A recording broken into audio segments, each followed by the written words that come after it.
Hey everybody, and welcome to Malt Muser Whiskey Reviews. I am Eric. Up on the bar for review today, the Balvenie, the Sweet Toast of American Oak, 12 years old. As always here on the channel, nose taste finish review just around the corner. I'll tell you a bit about the value, give you my final thoughts, final score, leave you with the malt musing.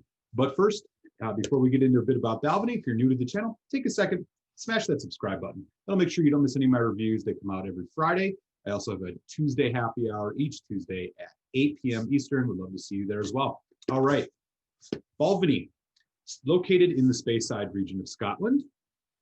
This whiskey in particular is a release from 2020, and it is bottled at 43% ABV, 12-year age statement, and interesting maturation on this. So they went over to the United States to get some lightly toasted virgin oak barrels, toasted them in the United States, brought them back to Scotland to the distillery where they did another heavier toasting on the barrels.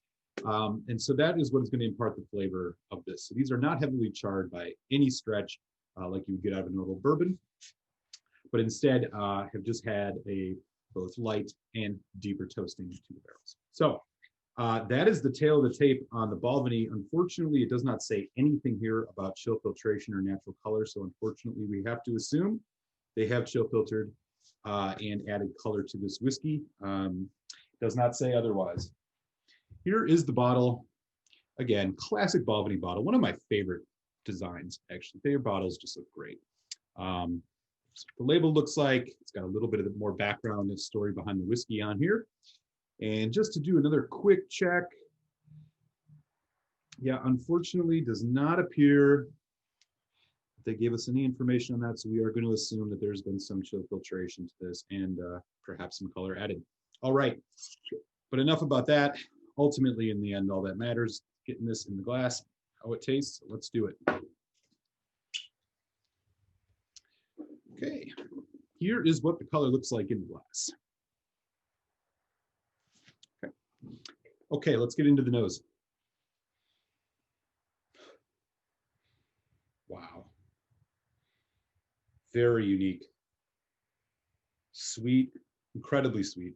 Not unexpectedly so, of course.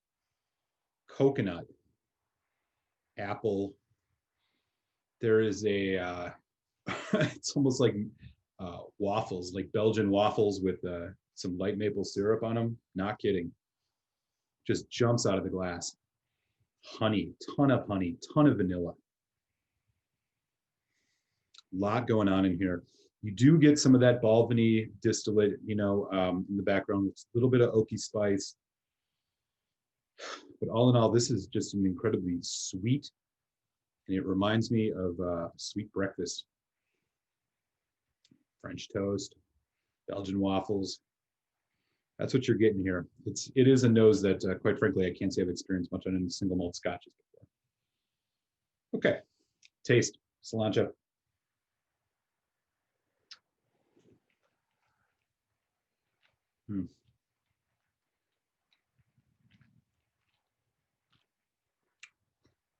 Arrives about a medium body, bit sticky and oily, very sweet.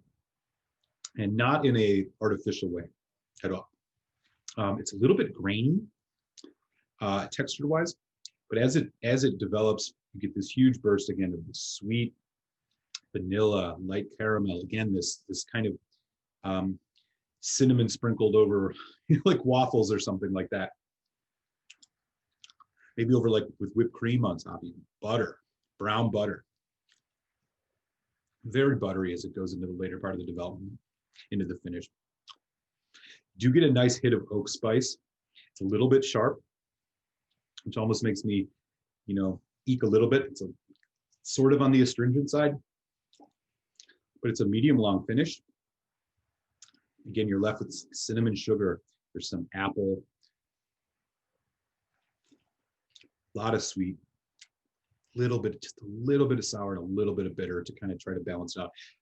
I'm actually surprised at how balanced the flavors are in this, considering the nose really makes you think you're just going to get nothing but that toasted barrel flavor. But it is only at 43% after all. And so I'm going to put just a dab or two of water on this. See what else we get. Back in the nose. It has tamed down the sweetness a little bit. Getting just a hint of some red fruit, maybe pear.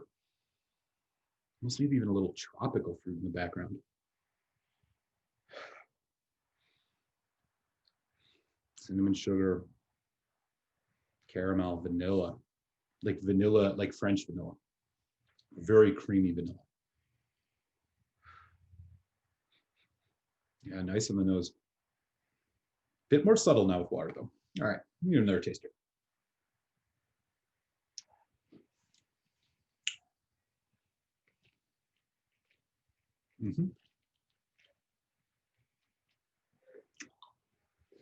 So with the addition of water, it does tame down that sweetness, the oakiness, the dark chocolate, and the development starts to assert itself a lot more here.